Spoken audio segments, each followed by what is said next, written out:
simple. But we insist on making it complicated. പഠിച്ച ആളാണ് കേട്ടോ, നല്ലപോലെ പഠിച്ച ആളാണ്. കപട ലോകത്തിൽ ഒരു ആത്മാർത്ഥ ഹൃദയം ഉണ്ടായതാണ് പരാജയം. An honest person is the noblest work of God. വളരെ സത്യസന്ധനാണ്. ഈ വളരെ സത്യസന്ധതയും ബുദ്ധിമുട്ടിക്കുന്നതാണ് ഇപ്പൊ മനസ്സിലാവുന്നത്.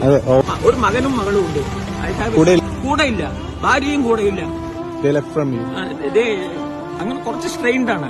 14 September is my wedding day. 4 decades ആയി. For nearly 3 decades we were living happily together. കുട്ടികൾ രണ്ടാളും വലുതായപ്പോഴാണ് എനിക്ക് ശനിദശ പോലെ തുടങ്ങിയത്. The wife and children started behaving strangely to me and I am now being left alone. എന്റെ അമ്മ വയസ്സായി കടന്നു മരിച്ചു.